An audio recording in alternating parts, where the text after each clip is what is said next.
Joia de Deus, paz e graça. Meu nome é Amado, sou teu despertador. Eu trouxe para você um vídeo que vai te despertar. Esse Senhor fala muito bem.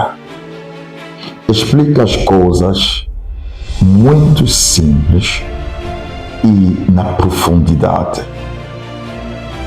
Depois de assistir esse vídeo, você vai despertar mesmo. E você vai ter outra maneira de ver dia 31 de dezembro. Você vai ter outra maneira de celebrar esse dia. Você vai ter outra maneira de dar o culto ao Senhor. Por favor, não passa. Assista até no fim e deixa no teu comentário o que você acha. Que Deus te abençoe. Que vamos assistir juntos. A cada ano que passa, parece que a virada de 31 de dezembro para 1º de janeiro tem se tornado um problema para muitos cristãos. Obviamente a data em si não é pecaminosa, mas o significado que damos a ela pode ser. Então, a partir de agora, eu quero pensar um pouco com vocês sobre alguns erros que muitos cristãos cometem durante a virada do ano. Aqui eu vou tentar fugir do óbvio, ou seja, não vou focar naqueles erros que confundem liberdade cristã com libertinagem nessa época do ano. Acho que não preciso explicar que a alegria cristã não precisa de pecado como tempero. O que quero trazer aqui são alguns erros perigosos que muitas vezes acabam passando despercebidos, fazendo com que até mesmo cristãos sinceros caiam em suas armadilhas. E o primeiro erro da nossa lista é exatamente a prática de dar a essa data um poder que ela não tem. Sim, um dos erros mais frequentes é atribuir à virada do ano uma espécie de unção do calendário. É a velha ideia da magia da virada do ano, como se quando o relógio marcasse meia-noite tudo mudasse e começasse um novo tempo. Infelizmente, muitos cristãos sinceros acreditam que há algo especial, quase sacramental, no instante específico da virada do ano. Essa mentalidade se manifesta de várias formas. A urgência de estar acordado precisamente à meia-noite, a crença de que orações feitas naquele momento têm poder especial, ou a ideia de que declarações proféticas pronunciadas na transição do ano têm autoridade para mudar realidades em suas vidas. Alguns chegam a acreditar que o que estiverem fazendo naquele momento determinará como será o resto do ano. Essa perspectiva ignora completamente a natureza arbitrária de nosso sistema de medição temporal. A divisão do tempo em anos, meses, dias e horas é uma construção útil usada pelos homens, mas não tem nenhum significado místico. Nos tempos bíblicos, sequer existia a precisão que temos hoje para marcar a virada de ano, e nem havia um calendário padronizado para todos os povos. Portanto, essa mentalidade revela uma compreensão equivocada da relação de Deus com o tempo. O Senhor não está limitado por nossas convenções calendáricas. Ele não opera em janelas de oportunidade baseadas em nossos relógios. Como declarou o salmista, 1000 anos são aos teus olhos como o dia de ontem que passou. Atribuir poder especial à virada do 31 de dezembro para o dia 1º de janeiro é, na verdade, uma forma sutil de superstição. A oração que fazemos à meia-noite na virada do ano não é mais poderosa do que a oração que fazemos às 8 horas da manhã de um dia qualquer, numa semana qualquer, num mês qualquer, ao longo do ano. Segundo erro, comercializar a fé com promessas de ano da vitória. Absolutamente não sou contra os cultos ao Senhor na virada do ano. Mas infelizmente, muitas igrejas transformaram a virada de ano em um verdadeiro espetáculo de marketing religioso. Inclusive, líderes gananciosos aproveitam essa época do ano para propagar suas promessas audaciosas. Este será o ano da vitória, dizem eles, o ano da restituição, o ano da virada, o ano da porção dobrada, como se Deus estivesse obrigado a cumprir slogans humanos. Essa prática é profundamente antibíblica por várias razões. Primeiro, ela presume conhecer os planos de Deus para o futuro, de maneira que nem os profetas bíblicos ousaram fazer. Segundo, ela transforma a fé em uma transação comercial, onde bênçãos são compradas através de atos específicos, pois nessa época, muitos cristãos são convidados a ofertar de forma especial ou fazer determinados votos para garantir um ano sobrenaturalmente próspero. Terceiro, essa prática também cria expectativas ilusórias que inevitavelmente resultarão em decepção e crise de fé. Mas o Evangelho não é um contrato para maximizar conforto. É a boa notícia de Cristo crucificado e ressurreto, chamando pecadores ao arrependimento e à fé. Quando a virada do ano vira um evento que substitui a verdade do Evangelho, trocamos o Cristo Salvador por um tipo de Cristo mordomo que não é o Jesus da Bíblia. Jesus nunca prometeu que seus seguidores teriam um ano de prosperidade sem limites. Pelo contrário, ele advertiu: no mundo tereis aflições.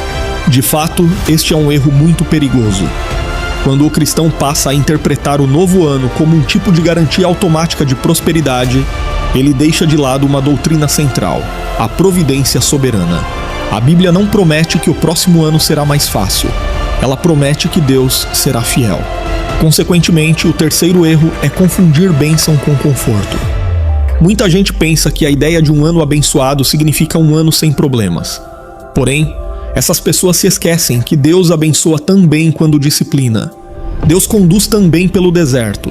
Deus santifica também por lágrimas. Muitos entram no ano novo seduzidos pela teologia da prosperidade e do conforto. Mas quando a dificuldade e a dor chegam, essas pessoas concluem que Deus falhou ou que alguém roubou a bênção. Mas biblicamente podemos entender que um determinado ano pode ter sido abençoado não porque Deus nos fez mais prósperos ou nos deu mais conforto, mas porque Deus nos fez mais humildes, mais sóbrios, mais dependentes e mais parecidos com Jesus, mesmo que tenha sido um ano de lutas. Há anos em que Deus nos dá refrigério, há anos em que Ele nos prova, há anos em que Ele nos quebranta, há anos em que Ele nos envia para servir no vale. A Escritura não nos vende previsões otimistas para o futuro terreno imediato, mas ela proclama um Deus presente que não desampara o seu povo. O quarto erro que podemos citar é o erro de achar que um novo começo está no calendário, não em Cristo. Há um texto bíblico que é citado em muitas igrejas em seus cultos da virada. As coisas velhas já passaram, e eis que tudo se fez novo. Só que Paulo, quando escreveu essas palavras aos crentes de Corinto, não estava falando da virada do ano. Ele estava falando da união dos crentes com Cristo. O novo não nasce do relógio, nasce da graça. O novo começo não é um ano melhor, é uma nova criação. Quando o cristão desloca sua esperança do Redentor para a data, ele comete uma idolatria sutil. Procura um renascimento sem cruz, uma renovação sem arrependimento, uma página em branco sem o sangue da aliança. A virada de um ano para o outro até pode ser um símbolo útil para a organização pessoal, mas não pode ser o fundamento da nossa novidade de vida, uma vez que esse fundamento é unicamente Cristo. Ainda relacionado a isso, o quinto erro da nossa lista é adiar o arrependimento e a mudança. Um dos erros mais comuns e sutis é tratar a virada do ano como o momento apropriado para começar uma nova vida espiritual. Muitos cristãos passam o ano inteiro em padrões de vida questionáveis, mas fazem promessas fervorosas na meia-noite da virada de que no novo ano será diferente. Essa famosa ideia de que no ano que vem eu mudo é completamente errada biblicamente. Esse comportamento revela uma má compreensão fundamental do chamado bíblico ao arrependimento. A Bíblia não nos convida a esperar uma data específica para nos voltarmos a Deus. Pelo contrário, a Escritura insiste no hoje. A palavra de Deus nos diz que devemos buscar ao Senhor enquanto se pode achar, não apenas quando o novo ano chegar. Paulo escreve que o tempo aceitável é agora, o dia da salvação é hoje. A advertência do escritor de Hebreus também é esta: hoje, se ouvirdes a sua voz, não endureçais os vossos corações. Perceba o padrão de urgência. O arrependimento não é um evento anual, mas uma postura diária e constante. Não se esqueça de que o pecado gosta de prazos longos. Ele se alimenta de adiamento. Como já foi dito, a virada até pode servir para avaliação e reorganização, mas não pode virar desculpa espiritual, como as pessoas que dizem: eu sei que preciso perdoar, mas vou esperar o ano começar primeiro. Eu sei que preciso consertar isso em casa, mas depois do Réveillon eu resolvo. Eu sei que estou em desobediência, mas em janeiro eu volto. A fé bíblica não negocia com o tempo. Ela se rende a Deus imediatamente. Adiar a santificação para o ano novo é uma afronta à graça de Deus que está disponível hoje. Se há pecados que precisam ser confessados, o momento é agora. Se há mudanças que precisam ser feitas, não espere pelo dia 1º de janeiro. Esperar a virada do ano para começar de novo é, na verdade, uma forma de procrastinação espiritual disfarçada de piedade. Continuando nossa lista, o sexto erro é aquela prática de fazer promessas vazias baseadas apenas em força de vontade e culpa. São as famosas resoluções de ano novo, baseadas puramente em determinação pessoal. Algumas até são sinceras, porém desconectadas do evangelho. Metas espirituais que começam com fogo e terminam em cinzas. Por exemplo, vou ler a Bíblia toda, vou orar 2 horas por dia, este ano não vou mais cair, agora eu vou ser um crente de verdade. Sem dúvida, tudo isso é ótimo. Mas quando essas resoluções são baseadas puramente em determinação pessoal ou movidas apenas por culpa e autocobrança, o fracasso vira inevitável. Essa abordagem falha em reconhecer a doutrina bíblica da graça e da dependência do Senhor. Jesus foi claro ao dizer: sem mim nada podeis fazer. Entenda que a santificação não é um surto de motivação, mas uma disciplina espiritual sustentada pela graça salvadora e aplicada em nós por meio do Espírito Santo.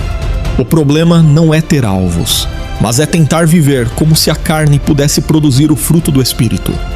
Portanto, resoluções espirituais não são erradas em si mesmas, mas devem ser fundamentadas em uma compreensão correta da graça divina. Não crescemos espiritualmente através de esforço próprio, mas pela obra do Espírito Santo em nós. Nosso papel é nos submetermos a essa obra, buscando os meios da graça, como a palavra, a oração, os sacramentos e a comunhão com o corpo de Cristo. Já o 7º erro é negligenciar a soberania de Deus nos planos. Muitos cristãos fazem planos detalhados para o novo ano sem considerar adequadamente a soberania de Deus sobre o futuro.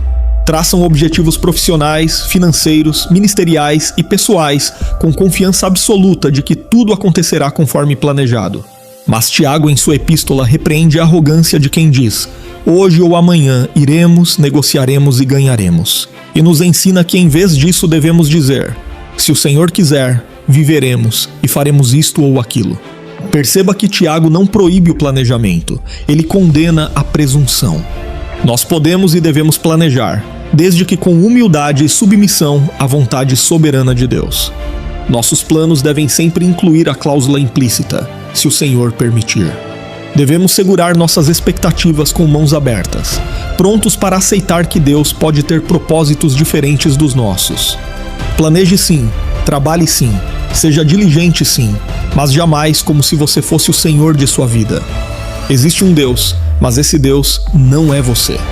Todos os anos, muitos planos que foram cuidadosamente elaborados acabam ficando pelo caminho. No entanto, Deus permanece no trono e seus propósitos não podem ser impedidos. Nossa paz não pode depender de nossos planos se concretizarem, mas da confiança na bondade e soberania daquele que governa todas as coisas. Já o 8º erro da nossa lista é o erro da escatologia esquecida. Este erro também está relacionado ao erro anterior. Quando vivemos tão apegados a este mundo e aos nossos planos de longo prazo, como carreira, posses e viagens, perdemos a perspectiva da eternidade. Tiramos os nossos olhos do paraíso para apreciarmos uma miragem. Os primeiros cristãos viviam com uma forte expectativa escatológica. Eles aguardavam a volta de Cristo com tal intensidade que a marcação de ciclos anuais perdia a relevância diante da eternidade que poderia irromper a qualquer momento. Para eles, não importava tanto quando o ano velho acabava, mas sim que o Senhor estava próximo. Não podemos agir como se fôssemos ateus práticos. Nossas raízes não devem estar nas coisas desta terra, mas em nossa pátria celestial. Não podemos nos esquecer que somos peregrinos neste mundo. Por isso celebramos não o tempo, mas o Senhor do tempo. Celebramos o Deus que controla todas as coisas, que governa a história, e que nos prometeu não meramente um próspero ano novo, mas um novo céu e nova terra, onde a justiça habitará para sempre. Agora o nosso 9º erro é usar a data para alimentar vaidade e comparação. A cultura da virada de ano também é um tipo de palco com fotos retrospectivas editadas, listas de conquistas e visões para o futuro. E o coração humano é especialista em transformar isso em comparação. Inveja de quem avançou mais, de quem teve mais conquistas, mais resultados, ansiedade por não alcançar um suposto padrão. Até mesmo dentro de algumas comunidades cristãs, às vezes ocorre um tipo de competição sobre quem atingiu o maior nível ministerial ou pareceu mais espiritual durante o ano. Mas a Escritura nos chama a outro tipo de contabilidade. Não a soma de aplausos, e sim a fidelidade diante de Deus. O cristão não corre para vencer os outros, ele corre para o alvo. Por fim, o 10º erro da nossa lista é confundir separação do mundo com isolamento orgulhoso. No extremo oposto de quem se entrega à libertinagem e às práticas pecaminosas dessa época do ano, há quem trate toda e qualquer comemoração como necessariamente carnal. Essas pessoas geralmente dizem: crente não comemora, isso é coisa do mundo. Se fizer uma ceia em casa, você estará mundanizando. Esse tipo de posicionamento pessoal parece inofensivo e até mesmo altamente espiritual, mas frequentemente ele acaba prejudicando o testemunho cristão. São muitos os casos em que cristãos com familiares descrentes, cônjuges, filhos, netos, se negam a ficar com suas famílias nessa época do ano porque é pecado participar, ou porque na igreja tem o culto da virada, ou ainda por medo de parecer mundano. Às vezes a justificativa vem com um verniz piedoso. É aquela ideia: vou para a vigília para não me contaminar. Melhor passar na igreja do que em casa. Ou então, não posso compactuar com isso. Mas em muitos casos, o que está por trás não é santidade bíblica. É um tipo de isolamento orgulhoso, alimentado por escrúpulos que Deus não ordenou. E pior, que podem ferir gravemente o próprio chamado cristão dentro de casa. O apóstolo Paulo, escrevendo aos Coríntios, corrige a ideia de contaminação e ensina que o cônjuge descrente é santificado no crente e que os filhos não são impuros, mas santos. Isso não é um conceito de salvação automática, mas o princípio bíblico de que a presença do crente coloca a casa sob influência e privilégios do evangelho. O apóstolo Pedro também reforça essa mesma lógica, por outro ângulo. Ele fala às esposas crentes casadas com maridos descrentes e diz que elas devem viver de tal forma que, se alguns não obedecem à palavra, pelo procedimento de suas esposas sejam ganhos ainda que sem palavra. Portanto, Deus pode usar a presença constante, o caráter transformado e o testemunho silencioso do crente como meio de evangelização. Então, se seu cônjuge é descrente ou tem filhos e parentes que ainda não creem, a virada do ano pode ser uma oportunidade preciosa para mostrar com naturalidade que Cristo reina em sua vida. Seja por meio de uma palavra de gratidão a Deus, uma oração respeitosa, um abraço sincero ou uma conversa tranquila. Evidentemente, tudo isso não significa que o cristão deva participar de pecado, embriaguez ou idolatria, mas significa que a Bíblia reconhece que o crente pode ser instrumento de santificação no seu lar, mesmo quando há descrentes dentro de casa. E justamente por isso, o cristão precisa de sabedoria. Ele precisa saber estabelecer limites claros, evitar excessos, recusar o que for pecado, sair se o ambiente se tornar indecente, mas sem abandonar o lugar por princípio, como se a mera presença fosse contaminação. Separação do mundo não é abandonar pessoas, é não participar do pecado delas. Cristo foi acusado de comer com pecadores, não porque aprovasse o pecado, mas porque se aproximava para resgatar. O crente não é chamado a se enfiar em toda situação sem discernimento, mas tampouco é chamado a viver como se a santidade dependesse de distância social e não de consagração do coração. Portanto, o objetivo não é agradar a família a qualquer preço, nem negociar convicções. O objetivo é obedecer a Deus com discernimento e amor. E isso inclui, muitas vezes, estar presente. Dessa forma, podemos concluir dizendo que não é errado nos reunirmos em casa ou na igreja com nossos familiares e irmãos em Cristo para agradecer a Deus por suas misericórdias ao longo de mais um ano. O importante é ser sábio e agir com discernimento, entendendo que cada dia que vivemos é um presente de Deus, é uma oportunidade de glorificá-lo e crescer em santidade, e não precisamos esperar a virada de um novo ano para isso. Como escreveu o salmista, este é o dia que o Senhor fez, regozijemo-nos e alegremo-nos nele. Então, nossa oração deve ser como a de Moisés no Salmo 90, quando disse: ensina-nos a contar os nossos dias, para que o nosso coração alcance sabedoria. Agora escreva nos comentários algum outro erro que os cristãos cometem nessa época do ano.